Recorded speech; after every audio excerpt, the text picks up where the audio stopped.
नमस्कार. ग्रेट भेटमध्ये तुमचं मनपूर्वक स्वागत. आज माझ्या सोबत आहेत डॉक्टर नरेंद्र दाभोळकर. नमस्कार. महाराष्ट्रातल्या अंधश्रद्धा निर्मूलन चळवळीचे प्रणेते म्हणून आपण त्यांना सगळेजण ओळखतो. पण या पलीकडे त्यांचं व्यक्तिमत्व आहे. सामाजिक कृतज्ञता नीती असो, साधना साप्ताहिक असो, या पाठी डॉक्टर दाभोळकर खंबीरपणे उभे आहेत. आणि तुम्हाला फारशा लोकांना माहिती नसेल तर ते एकेकाळी महाराष्ट्र आणि देश गाजवणारे कबड्डीपटू सुद्धा होते.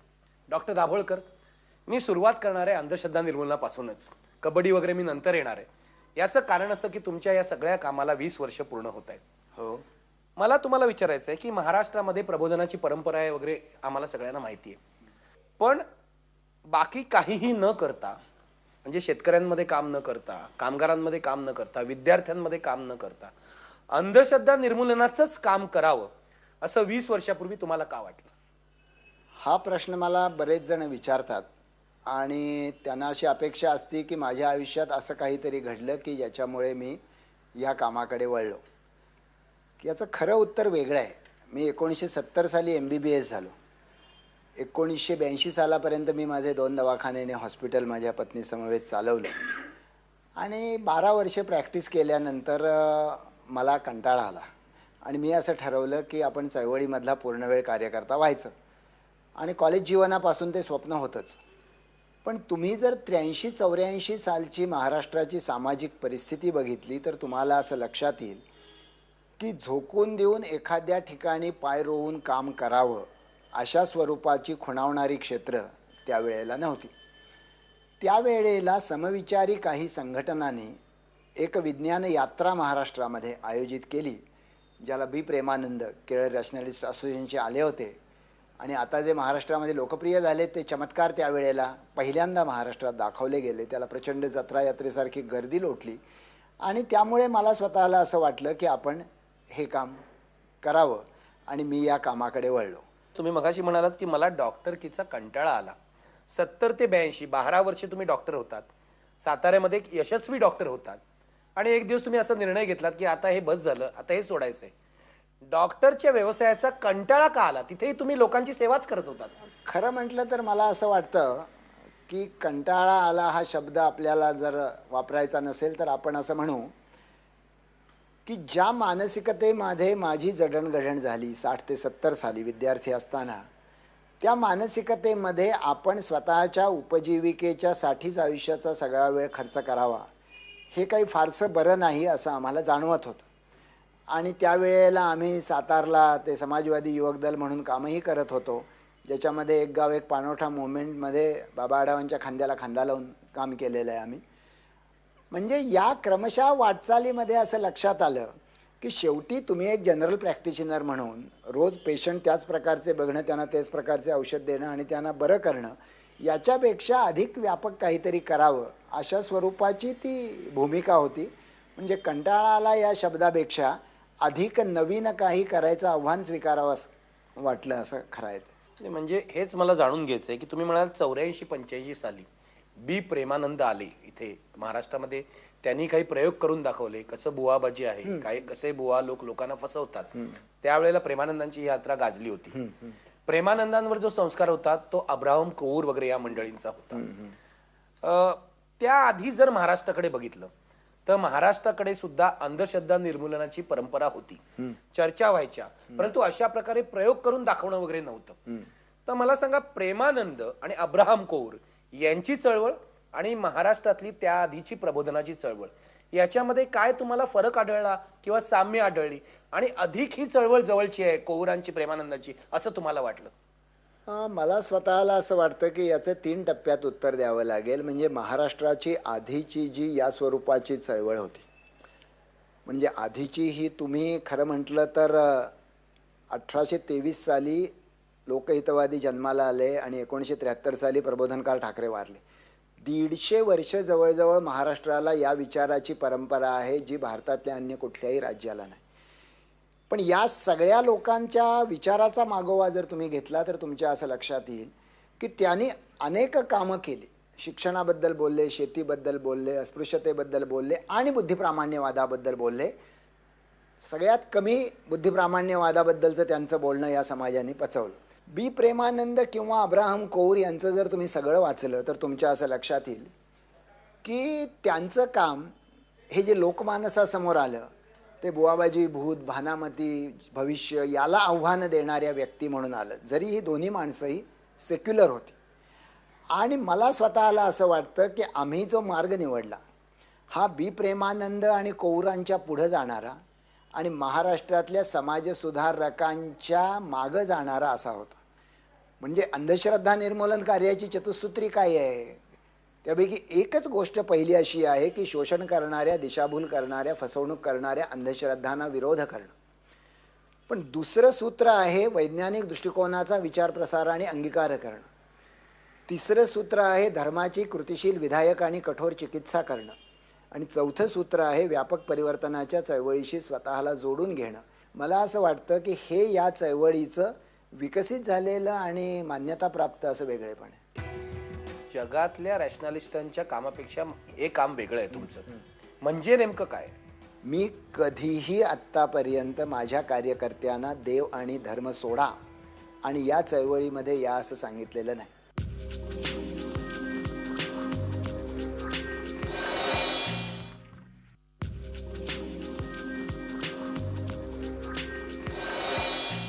ही तुमची जी अंधश्रद्धा निर्मूलनाची चळवळ आहे, ही चळवळ अख्ख्या भारतामध्ये, आशिया खंडामध्ये युनिक आहे. मला स्वतःला जेवढी मर्यादित माहिती आहे त्यामध्ये मला असं दिसतं की भारतामध्ये ज्या वेगवेगळ्या चळवळी आहेत, म्हणजे एक तर महाराष्ट्राची लोकसंख्या 10-10.5 कोटी आहे, म्हणजे एका देशा एवढी आहे. सर्व जिल्ह्यामध्ये आज आम्ही पोचलेले आहोत. जवळजवळ 200 शाखा महाराष्ट्र अंधश्रद्धा निर्मूलन समितीच्या आहेत.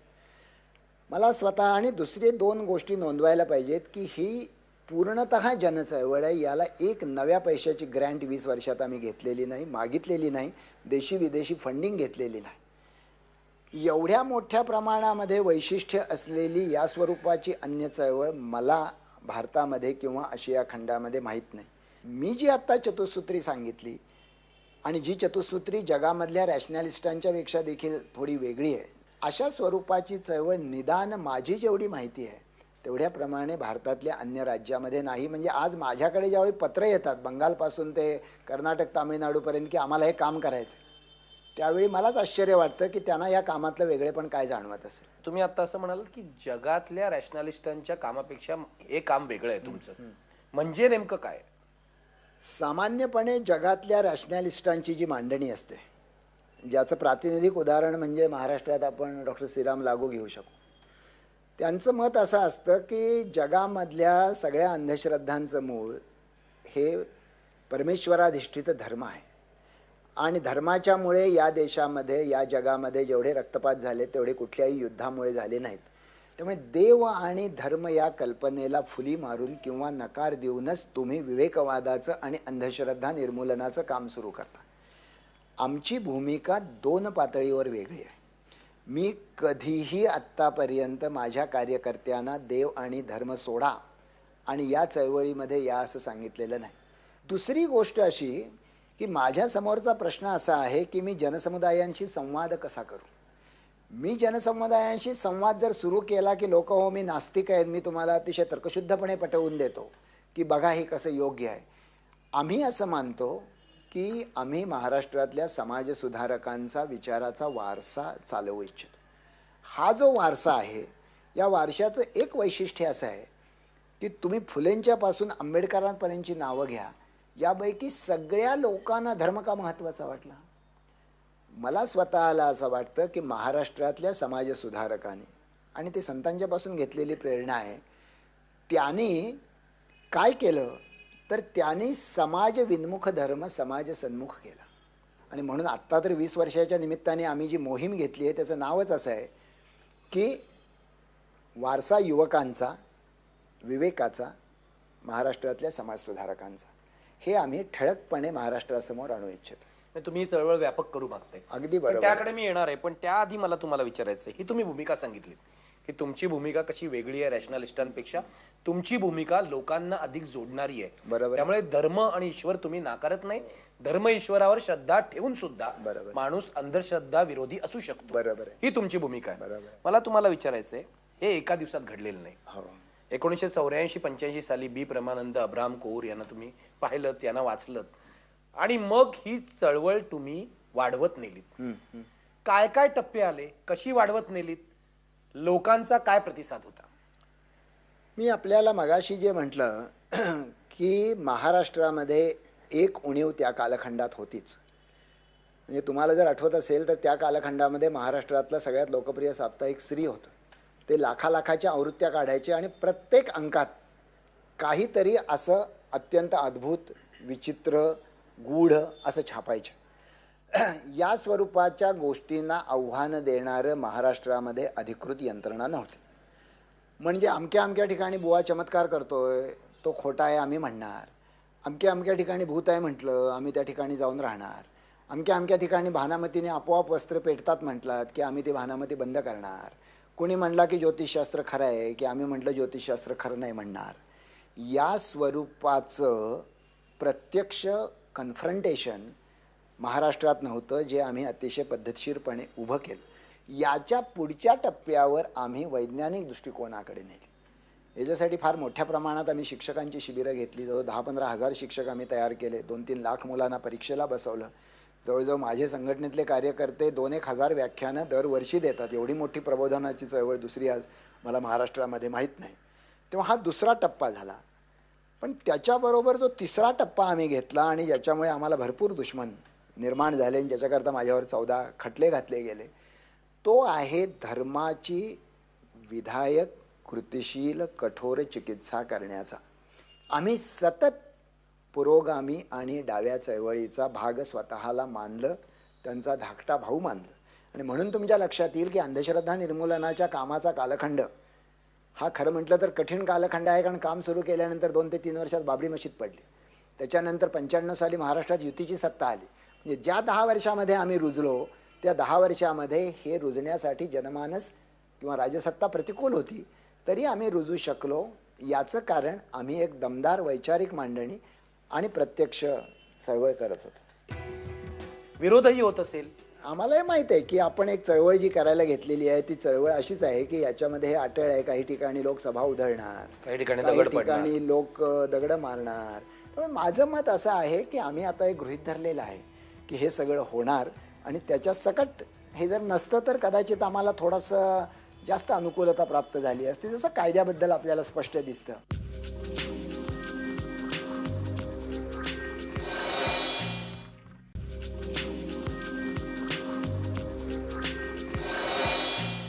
तुम्ही म्हणाल आम्ही शिक्षकांची शिबिरं घेतली. शिक्षकापर्यंत पोचलं पाहिजे, शाळकरी मुलांपर्यंत पोचलं पाहिजे, तिथूनच अंधश्रद्धा निर्मूलनाचा विचार पसरवला पाहिजे असं तुम्हाला का वाटलं? कारण रॅशनॅलिस्ट असोसिएशन कधीही मुलांपर्यंत पोचलेलं नाही. आणि याचं साधं कारण असं आहे बरं का, की शेवटी मी कार्यकर्त्यांना नेहमी सांगतो की तुम्ही विनाकारण घरातल्या वरिष्ठांची डोकी सुधारण्याच्यासाठी स्वतःचे श्रम वाया घालवू नका. त्याला काही उपयोग नाही त्याचा. कारण ते आता घडलेले लोक आहेत, 40-50 वर्ष, कशाला त्यांच्याशी वाद घेता. म्हणजे मग आपलं टार्गेट कोण आहे? तर आपले टार्गेट विद्यार्थी आहेत. हे किती महत्त्वाचं आहे. एकाच दिवशी असं झालं की त्या कायद्याच्या चर्चेमध्ये मला विलासराव देशमुख आणि R.R. पाटील भेटले आणि ते म्हणले की दाभोलकर ठीक आहे हो, तुमचं सगळं बाकीचं बरोबर आहे, पण त्या बुवा बाबांच्याकडे लाख लोक जातात आणि तुमच्याकडे माणसं एवढी येत नाहीत. आम्ही शेवटी राजकारणी लोक आहोत, याला तुमच्याकडे काय उत्तर आहे? तर मी विलासरावांना म्हटलं, अहो याचं उत्तर तुमच्याकडेच आहे. मग ते म्हणले आमच्याकडे काय? आमच्याकडे कसं उत्तर आहे? आम्ही राजकारणी आहोत. मी म्हटलं साहेब, महाराष्ट्रामध्ये 20,000 माध्यमिक शाळा आहेत, 80,000 प्राथमिक शाळा आहेत, 6 लाख माध्यमिक आणि प्राथमिक शिक्षक आहेत आणि 1,10,00,000 विद्यार्थी संख्या आहे. तुम्ही जर आणि मी जे बोलतोय हे त्यांच्या शिक्षणक्रमाचा अधिकृत भाग आहे असं लिहिलेलं आहे स्पष्टपणे शैक्षणिक धोरणामध्ये की वैज्ञानिक मनोभावाची निर्मिती करा, असं मूल्य शिक्षणात सांगितलेलं आहे. वैज्ञानिक दृष्टिकोन जोपासा असं भारतीय घटनेने सांगितलेलं आहे की it is a fundamental duty of every Indian citizen to promote scientific temperament. हे सगळं माझ्या बाजूने आहे. तुम्ही ते मला करू देत नाही आहे. मी तुम्हाला पैसे नाही मागत, मी तुम्हाला अनुकूलता मागतोय. तेवढी तुम्ही मागितली तरी 10 वर्षांनी महाराष्ट्राचा मानस बदलू शकेल. तेव्हा मला स्वतःला असं वाटतं की ते टार्गेट अतिशय बरोबर आहे आणि ते टार्गेट आज आम्ही जर कॅप्चर करू शकलो तर निश्चितपणे 10 वर्षांनी प्रभावी फरक पडू शकतो. तुम्ही म्हणालात की वैज्ञानिक दृष्टिकोन घटनेमध्ये आहे. म्हणजे हे काम खरं तर घटनेचं संरक्षण करणं ज्यांचं काम आहे हो. त्या सरकारचं काम आहे. याचा अर्थ तुम्ही शिक्षकांना जेव्हा प्रशिक्षण देता, बीएड असो डीएड असो जे काय, त्याच्यामध्ये हा भाग आला पाहिजे. पण तुम्हाला असं वाटतं सरकार चालवणारे जे राजकारणी आहेत ते स्वतःच भोंदू असल्यामुळे हे करत नाहीत? मी स्वतः याच्याकडे थोड्या वेगळ्या दृष्टिकोनाने बघतो. म्हणजे मी असं म्हणतो की सरकार चालवणारे भोंदू आहेत म्हणून ते करत नाहीत का, याचबरोबर या शिक्षकांची डोकी नियंत्रित करणारे त्यांच्या संस्थांचे प्रमुख, कदाचित शिक्षण संचालक, मुख्याध्यापक हे देखील पारंपरिक विचारांनीच असू शकतील. तुम्ही जेव्हा शिक्षकांची शिबिरं घेता किंवा विद्यार्थ्यांची शिबिरं घेता किंवा शाळांमध्ये जाता, काय अनुभव असतो तुमचा? म्हणजे तुम्ही म्हणता शिक्षक बदलतो वगैरे, विरोधही होत असेल. मला स्वतःला असं दिसतं की बऱ्याच चांगल्या आणि मोठ्या प्रमाणामध्ये अनुभव अतिशय हार्दिक आहे आणि हा कोणीही आमच्याबरोबर येऊन महाराष्ट्राच्या कुठल्याही तालुक्यात घ्यावा असं माझं म्हणणं आहे. म्हणजे अगदीच हार्डनट जे असतील कुणी आलेले चुकून ते सोडले तर बाकीचे सगळे लोक, त्यांना हे विचार माहीत नसतो आणि तोही विचार माहीत नसतो. ते बहुसंख्य वेळा कोऱ्या किंवा गोंधळलेल्या पाठीचे असतात. विचार करण्याची ही पद्धत आहे असं जर त्यांना समजावून सांगितलं आणि सगळ्यांच्या डोक्यात काही ना काही अंधश्रद्धा असतात, त्यांना जर ती लावून दाखवली आणि याच्यामुळे तुमचा अधिक फायदा आहे, जगाचा काय होईल ते होईल, तुम्ही स्वतःच्या जीवनात अधिक आधुनिक, अधिक यशस्वी होऊ शकाल, तर माझा स्वतःचा असा अनुभव आहे की शिक्षकांना ते आवडतंच, विद्यार्थ्यांना तर आवडतंच आवडतं. पण तुम्हाला विरोध कुठेच झाला नाही? नाही, विरोध जो होतो मला तो शिक्षकांच्या शिबिरामध्ये जवळपास झालेला नाही, क्वचित अपवाद वगळता. आम्हालाही माहीत आहे की आपण एक चळवळ जी करायला घेतलेली आहे ती चळवळ अशीच आहे की याच्यामध्ये हे अटळ आहे. काही ठिकाणी लोक सभा उधळणार, काही ठिकाणी काही दगड पडणार, ठिकाणी लोक दगड मारणार. त्याच्याही पेक्षा वाईट म्हणजे लोक अत्यंत बेमुरवतखोरपणे खोट्या स्वरूपाच्या सातत्याने आपल्या विरोधी विद्वेषी प्रचार करणार की जे आपल्याला, आपण असं म्हणूया की कसं काउंटरॅक्ट आपण प्रत्येक वेळेला काय करत बसणार. हां, तर या सगळ्याच्या विरोधामध्ये अत्यंत शांतपणे आणि स्वतःचा संयम न सोडता चिकाटीनं लढायचं असं आम्ही ठरवलेलं आहे. ते आम्ही लढत आहोत. म्हणजे अनेकदा माझ्या सहकार्यांना असं वाटतं की एक महाराज असं म्हणाले, त्यांचं नाव मी घेत नाही कारण त्यांचं नाव घ्यायचं म्हणजे मला माझंच नाव घ्यावं लागतं, तर की नरेंद्र दाभोलकरांचे आणि एन डी पाटलांचे हातपाय तोडले पाहिजेत. असं जाहीर सभेत म्हणले, लोकमतने ठळक बातमी छापली होती पहिल्या पानावर. मग मला DSP म्हणले की तुम्ही तक्रार द्या, मी खटला दाखल करतो. मी म्हणलं मी नाही तक्रार देणार कारण मी ठरवलेलंच आहे की ते अशा पद्धतीनं चळवळ चालवायची नाही. मग ते म्हणले निदान पोलीस संरक्षण घ्या, तुम्ही रात्री अपरात्री कुठेही बसने फिरता. मी म्हटलं मी पोलीस संरक्षणही घेणार नाही कारण माझा विश्वास आहे की कदाचित जर मला मार लागलाच तर जसा तुमचा विश्वास असेल तर त्याच्यामुळे चळवळ पुढे जाते. मग म्हणले तुम्ही निदान रिव्हॉल्वरचा परवाना मागा. तर मी म्हटलं की अहो मी विवेकवादी चळवळ चालवतो, माझे हजारो कार्यकर्ते हेच काम करतात, रिव्हॉल्वर मी जर घेऊन फिरायला लागलो तर काय ते काय म्हणतील, काय चळवळ आहे का? त्यामुळे माझं मत असं आहे की आम्ही आता एक गृहीत धरलेलं आहे की हे सगळं होणार आणि त्याच्या सकट हे जर नसतं तर कदाचित आम्हाला थोडंसं जास्त अनुकूलता प्राप्त झाली असते, जसं कायद्याबद्दल आपल्याला स्पष्ट दिसतं.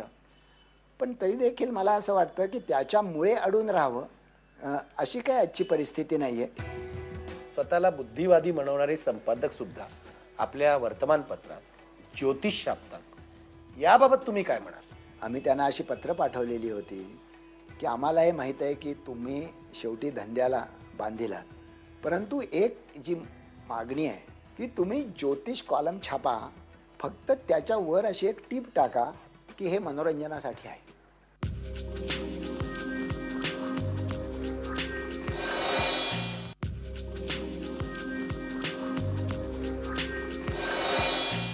गेली 20 वर्ष तुम्ही या बुवांना, हे जे बोंधू बुवा आहेत त्यांना आव्हान देत आहे. तुम्ही एक मोठं बक्षीसही जाहीर केलेलं आहे. मला माहित नाही आता 10 लाख आहे, 21 लाख रुपयापर्यंत तुम्ही ते नेलंय. माझी सुरुवात 1 लाखापासून केली. बरोबर आहे, अगदी 1 लाखापासून आता 21 लाख रुपये. हे 21 लाख घ्यायला, नरेंद्र दाभोळकरांचा बुरखा फाडायला, त्यांना खोटं सिद्ध करायला कोणीही बुवा आला नाही? प्रत्यक्षामध्ये असं दिसतंय की आम्ही 2 वेळेला महाराष्ट्रव्यापी यात्रा काढल्या आणि त्याच्यासाठी जे प्रकाशयान तयार केलेलं होतं त्याच्यामध्ये असंच लिहिलेलं होतं की चमत्कार घडवा, यात्रा अडवा आणि 21 लाख रुपये मिळवा. तर कथित चमत्काराचं आव्हान स्वीकारायला त्यावेळी कोणी पुढं आलं नाही.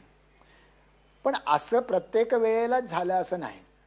म्हणजे काही वेळेला लोक असं म्हणले की आम्ही चमत्कार करू शकतो आणि आम्ही आव्हानं स्वीकारतो. आणि अशी उदाहरणं तुम्हाला माझ्या अनेक पुस्तकांच्यामध्ये दिसतील की अ ब क ड आव्हान स्वीकारलं गेलं आणि ते सर्वस्वी अयशस्वी झाले. त्याच्यामुळे आव्हानं स्वीकारली गेली, पण अधिक फजित पाहून त्यांना माघारी जावं लागलं, असाच अनुभव आहे. मला तुम्हाला विचारायचं, 20 वर्ष तुमची चळवळ चालली आहे, तरीसुद्धा महाराष्ट्रामध्ये बुवाबाजी वाढते. म्हणजे अगदी आता मुख्यमंत्र्यांच्या घरामध्ये सुद्धा बुवा जाऊन पोचले, सत्यसाई बाबा तिथेही पोचले. लोकांचा पाठिंबा असल्याशिवाय हे होत नाही. याचं विश्लेषण तुम्ही कसं कराल? हा चांगला प्रश्न आहे. अदृष्टाची भीती म्हणजे काय होईल याची कल्पना नाही.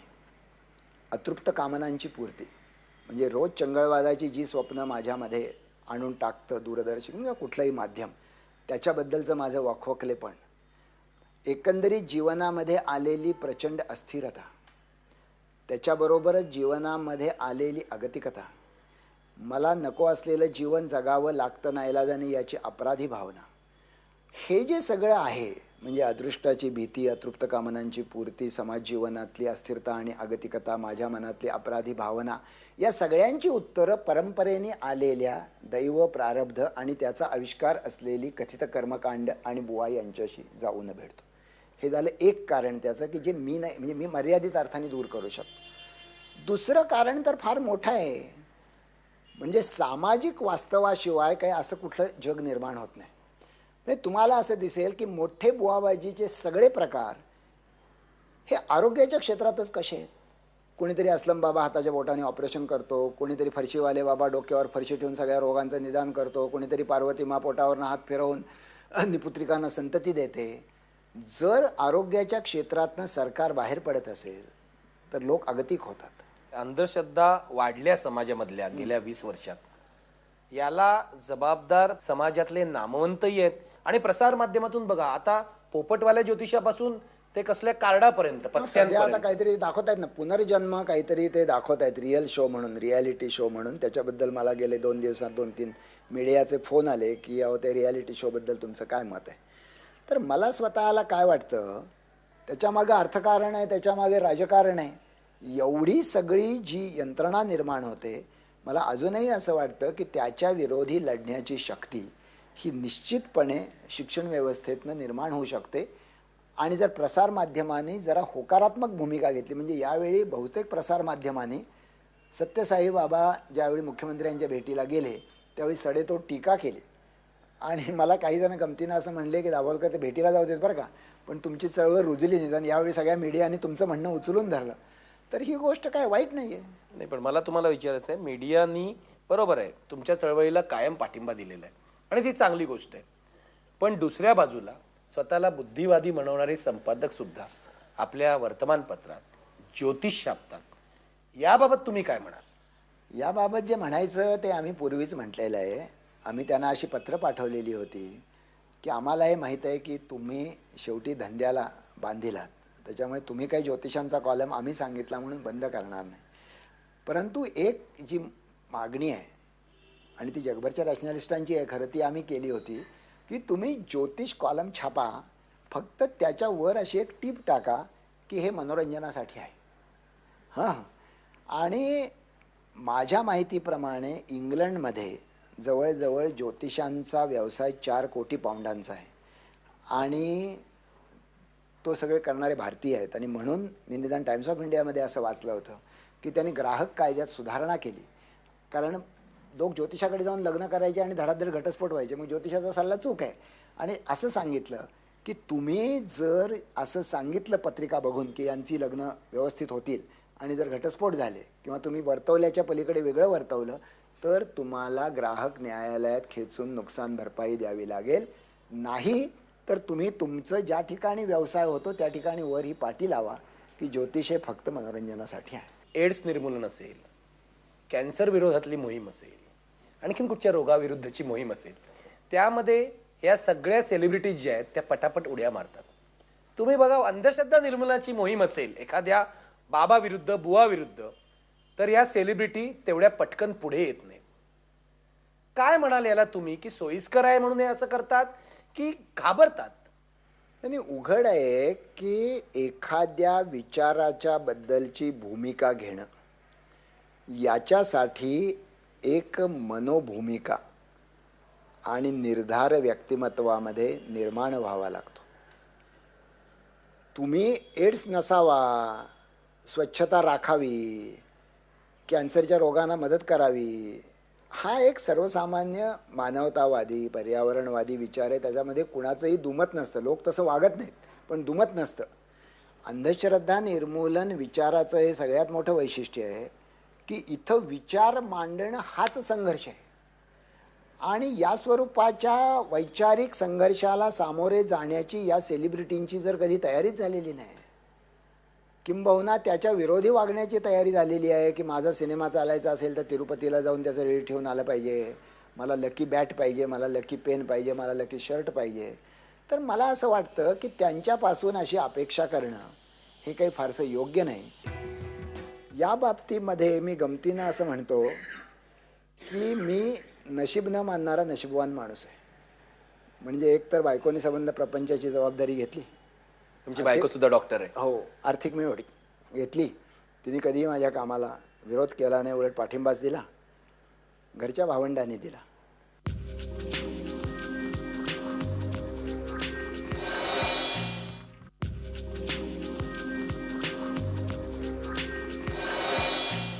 मला कुतूहलाचा विषय हा आहे की एवढं सगळं प्रवाहाविरुद्ध काम तुम्ही करता, लोक तुमच्यावर टीका करतात, वाटेल ते बोलतात, अनेकदा तुमच्या सभा उधळतात, तरी सुद्धा दाभोळकर शांत असतात. याचं रहस्य काय? खरं तर मी रहस्य शोधलेलं नाहीये. मला बरेच लोक असं म्हणतात की तुम्हाला रागवलेलंच आम्ही बघितलेलं नाही. म्हणजे संघटना चालवताना किंवा कुठल्याही गोष्टीमध्ये मला संताप आलाय आणि मी चिडून बोललोय अशी जवळजवळ गोष्ट मला आठवतच नाही. याचा कदाचित एक संबंध असा असेल बरं का, की माझ्या आयुष्यामध्ये थोडकी नाही, जवळजवळ 20-25 वर्ष मी मजबूत खेळलो मैदानावर. कबड्डी खेळ? हा, कबड्डी तर खेळलोच, पण मी खो खो खेळलो, मलखांब खेळलो. हां, कबड्डी मी खूपच चांगला खेळलो. नॅशनल प्लेअर होता? हो हो, इंटरनॅशनल होतो. म्हणजे भारत देशाकडनं निवड झाली होती बांगलादेशची कबड्डी कसोटी खेळायला. मला महाराष्ट्र शासनाचा शिवछत्रपती क्रीडा पुरस्कार आहे कबड्डीसाठी. तर मी खरं तर विसरून गेलो या सगळ्या गोष्टी. पण 20-22 वर्ष जो माणूस अनेक यश अपयश झेलत मैदानावर घडतो, त्या माणसाला मला वाटतंय एक मानसिक शांतता मिळण्याची, म्हणजे व्यक्तिमत्वामध्ये येण्याची शक्यता असते. कारण ते एका प्रकारे धक्के खाऊन खाऊन पचवून अपेक्षाभंगाचे म्हणा, कौतुकाचे म्हणा, तुमची एक मानसिकता ठीक आहे अशा स्वरूपाची तयार होते. आणि माझी कदाचित थोडीशी मानसिकता सुरुवातीपासून तशी असावी, कारण कुठल्याच अपयशाने मी वैतागलेलो आहे कधी, किंवा कुठल्याच विजयाने मी काहीतरी फार मोठं मला वाटलेलं असं मला तरी काही. प्रत्येक दिवस हा एक नवी मॅच आहे असं तुम्ही मानता का? मॅच आहे असं नाही मानत मी. आपला म्हणजे तसं म्हटलं तर मी असं काही फार विचारही करत नाही. रुटीनमध्ये मला असं वाटतं की आपल्याला आवडणारं काम आपल्याला करायला मिळालेलं आहे आणि ते काम आपण करतोय आणि त्याच्यात आपल्याला मुख्य म्हणजे आनंद मिळतोय. That is more than sufficient. तर ही गोष्ट अनेकदा घडू शकते की तुमची बायको, तुमची भावंडं, तुमची मुलं हे म्हणू शकतात की तुम्ही हे काय लावलंय हो, आम्हाला समाजामध्ये लोक 100 प्रश्न विचारतात, तुम्ही हे कशा करता. मग कधी हॉस्पिटलवर लोक चालून येतात ह्याव त्याव. या बाबतीमध्ये मी गमतीनं असं म्हणतो की मी नशीब न मानणारा नशीबवान माणूस आहे. म्हणजे एक तर बायकोने संबंध प्रपंचाची जबाबदारी घेतली. तुमची बायको सुद्धा डॉक्टर आहे? हो, आर्थिक मिळवणी घेतली. तिने कधीही माझ्या कामाला विरोध केला नाही, उलट पाठिंबाच दिला. घरच्या भावंडांनी दिला. आजची परिस्थिती अशी आहे की माझा मुलगा आणि माझी मुलगी, मुलगा मानसोपचार तज्ज्ञ आहे, मुलगी वकील आहे, आणि ते अतिशय मनपूर्वक सामाजिक कामातच आहेत या किंवा त्यांना आवडणाऱ्या.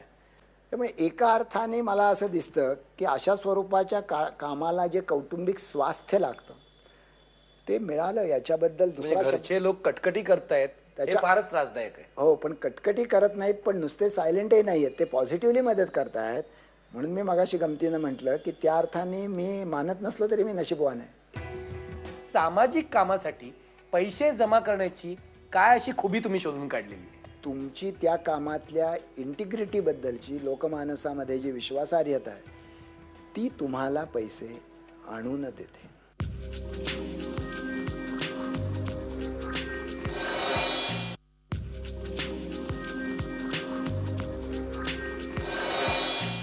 तुम्ही हे अंधश्रद्धेचं काम करतानाच महाराष्ट्रामध्ये सामाजिक कृतज्ञता निधी स्थापन केला, तो वाढवलात आणि अनेक कार्यकर्त्यांना या निधीतून मदत करण्यात आली आहे. या निधीची कल्पना कोणाची आणि तो कसा काय जन्माला आला? विषमता निर्मूलन समिती नावाचं एक परिवर्तनवादी चळवळीतल्या कार्यकर्त्यांचं वार्षिक संमेलन दरवर्षी व्हायचं. बाबा आढाव त्याचं नेतृत्व करायचे. त्याला येणाऱ्या अनेक कार्यकर्त्यांच्या मधनं असं लक्षात आलं की कार्यकर्त्यांची फार आर्थिक अडचण होते आणि त्यावेळेला तर NGO आणि फंडिंग या गोष्टी दृष्टीपथातही नव्हत्या. तेव्हा या कार्यकर्त्यांना मदत करण्याची गरज जशी एका बाजूला बाबा आढावांना जाणवली तशी दुसऱ्या बाजूला ती डॉक्टर श्रीराम लागू, निळू फुले ज्यांचा कार्यकर्त्यांशी स्वतंत्रपणे संबंध होता, राम आपटे यांनाही जाणवली. आणि मग एका विषमता निर्मूलन परिषदेमध्ये असं ठरलं की 25 लाखाचा निधी उभा करायचा. ही गोष्ट 1986 सालची आहे आणि मला त्यावेळी 25 लाख हा आकडा प्रचंड मोठा वाटलेला होता. मी 10 लाखाचं टार्गेट ठेवा असं म्हणत होतो. ते 25 लाखाचंच आम्ही ठेवलं आणि महाराष्ट्रामध्ये तो इतिहास लिहिला गेला नाही आणि आता तो लिहिण्याइतकत मला आठवत नाही. परंतु 25 नाटकाच्या प्रयोगातनं खर्च वेच वजा जाता 25 लाख रुपये आम्ही 1986-87ला मिळवले. लग्नाची बेडी नाटक करून. त्याच्यानंतर आम्ही त्याच्यामध्ये भर घातली. आता तो 1 कोटी रुपयापर्यंत आहे, पण ती भर कधीही आम्ही मोठ्या देणग्यातनं घातली नाही. म्हणजे दुसरा एक उपक्रम मी त्यासाठी केला आणि जो खरं म्हटलं तर त्याची नोंद नीट व्हायला पाहिजे होती की मी एक उपवास कृतज्ञतेचा म्हणून एक कार्यक्रम सुरू केला की तुम्ही एक वेळ जेवायचं नाही, 5 रुपये आणून द्यायचे शाळेत. तर मला सातारला लोक म्हणले, अहो दाभोलकर तुम्ही कुठल्या युगात वावरताय, ही काय आजची पद्धत आहे काय की एक वेळ जेवायचं नाही 5 रुपये मुलाला कार्यकर्त्यासाठी द्या म्हणायचे आणि असे कुठे पैसे जमतात काय. पण तरी मी चिकाटीनं तो कार्यक्रम साताऱ्यामध्ये रेटला आणि मला असं आश्चर्य वाटलं की 48,000 मुलांनी उपवास करून 2-2.25 लाख रुपये दिले. तो पुढे आम्ही महाराष्ट्रात नेला, त्यातनं आम्ही 25 लाख रुपये मिळवले. असं करत करत तो 1 कोटीचा निधी आता झालेला आहे. व्याजदर कमी झालेले आहेत, पण तरी जवळजवळ 45 ते 50 कार्यकर्त्यांना दरमहा 1250 रुपये आम्ही कमाल 10 वर्षासाठी देऊ शकतो. आणि या स्वरूपाचे देखील अन्य ठिकाणी भारतामध्ये कुठेही स्वयंभू पद्धतीनं उभं राहिलेलं मला माहीत नाही. तुम्ही जो उपक्रम राबवता, मग तो सामाजिक कृतज्ञता निधी असो किंवा तुमचा अंधश्रद्धा निर्मूलन असो किंवा साधना असो, तुम्ही पैसे पद्धतशीरपणे जमा करता. तर सामाजिक कामासाठी पैसे जमा करण्याची काय अशी खुबी तुम्ही शोधून काढलेली आहे? लोकांना असं वाटतं ही गोष्ट खरी आहे, तशी खुबी नसणार. याचं कारण असं की मी एक मोठी व्यसन विरोधी संस्था चालवतो महाराष्ट्रामध्ये. माझ्याकडे 31 पेशंट कायमस्वरूपी ॲडमिट असतात आणि व्यसनाबाबत प्रबोधन, प्रतिबंध, प्रतिकार आणि उपचार या सर्व पातळीवर मी काम करतो आणि त्या संस्थेला सतत आर्थिक अडचण असते. त्यामुळे माझ्याकडे तशी खुबी नसणार. मला स्वतःला असं वाटतं की तुमच्याबद्दलची जी सदिच्छा आहे आणि दुसरी गोष्ट म्हणजे तुमची त्या कामातल्या इंटिग्रिटीबद्दलची लोकमानसामध्ये जी विश्वासार्हता आहे ती तुम्हाला पैसे आणून देते. आमचं एक मासिक निघतं, त्याचे 15,000 म्हणजे चळवळीतलं सगळ्यात मोठ्या खपाचं मासिक आहे. पण ते जे मला त्याला जाहिरात देतात त्या जाहिरातदारांना अंधश्रद्धा निर्मूलनाच्या वार्तापत्राला मला जे जाहिरात देतात त्या लोकांना माझ्याकडे जाहिरात देऊन काही फायदा नाही, त्यांचा काही धंदा वाढणार नाही. तर यावर्षी ही चळवळीत तर सोडाच, बाहेरच्या लोकांना देखील शक्य 20 लाख रुपयाच्या जाहिराती कार्यकर्त्यांना कुठनं मिळाल्या. तर मी कार्यकर्त्यांना सांगतो तुमचं काम एवढंच की जाऊन जाहिरात मागायची, नाही म्हणला तर दुसऱ्या ठिकाणी मागायची. तुम्ही मागितलं पाहिजे. तुमच्या चळवळीची जनमानसात काय प्रतिमा आहे ती तुम्हाला त्या आधारे कळते. याचा अर्थ चांगल्या कामासाठी गुडविल समाजात अजूनही आहे. हो आहे. याच पद्धतीने तुम्ही साधना साप्ताहिक गेली 12 वर्ष चालवलं. हे साप्ताहिक बंद पडेल की काय अशी भीती वाटत होती. प्रधान मास्तर वगैरे याचे संपादक होते, त्यानंतर कोण चालवणार. अशा वेळेला पत्रकार नसताना किंवा लेखक त्या पद्धतीने नसताना तुमच्यावर संपादक पदाची जबाबदारी टाकण्यात आली आणि तुम्ही 12 वर्ष ती सुद्धा यशस्वी केलीत. आज साधनेच्या दिवाळी अंकाला सुद्धा खूप जाहिराती असतात.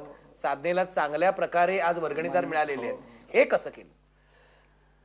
मला स्वतःला यातही असं वाटतं की जसं मी तुम्हाला म्हटलं की मी फार नियोजन करून काही अंधश्रद्धा निर्मूलनाची चळवळ चालवली नाही, प्रामाणिकपणे चालवली. तशी साधना पण मी प्रामाणिकपणे चालवली आणि मला असं लक्षात आलं की हे फक्त एका अर्थाने फार तर फार म्हटलं तर एक जाणीवपूर्वक मनपूर्वक केलेल्या काहीशा कुशल नियोजनाचा भाग आहे. म्हणजे असं की साधना हे असं एक मासिक मला माहिती आहे साप्ताहिक, एकही महाराष्ट्रातला लेखक असा नाही की ज्याला मी साधनेत लिहा म्हटल्यानंतर ज्यांनी मला नकार दिला आहे किंवा ज्यांनी असा प्रश्न विचारला लिहितो पण किती पैसे देणार. आता हे अमेझिंग आहे आजच्या जगामध्ये. म्हणजे लोकांना हे पटत नाही की कोणाही तुम्ही कुठल्याही लेखकाचं नाव घ्या. त्यामुळे मला पुढे इतकी खात्री आली की मी कुणालाही जरी विचारलं की साधनेसाठी लिहिताय का तर त्याची अडचण असेल पण मला तुम्ही कसं विचारता किती मानधन देणार तुम्ही मला, असं कोणी म्हणत नाही. आता ही गुडविल ही फक्त कॅश करणं हा माझा भाग होता. असं मानता येईल की 50 वर्ष साधनेला पूर्ण झाली. त्यावेळेला मी संपादक झालो. त्यावेळी खरं काहीच नव्हतं. पण मी असं ठरवलं की 60 वर्ष साधनेला पूर्ण होणार हा एक मोठा ऑकेजन आहे आणि तो मी 3-4 वर्ष प्लॅन करून साधला की ज्याचा व्यवस्थित समारोप मागच्या वर्षी राष्ट्रपतींनी येऊन पुण्यात केला. आणि मला असं वाटतं की साधना ही दुहेरी अर्थाने आता उभी आहे. म्हणजे अर्थकारणामध्ये सक्षम आहे ते सोडाच, परंतु मुख्य म्हणजे लोकमानसामध्ये त्याची प्रतिमा ही एक वाचनीय वाचायला पाहिजे आजच्या परिस्थितीत साप्ताहिक असा आहे.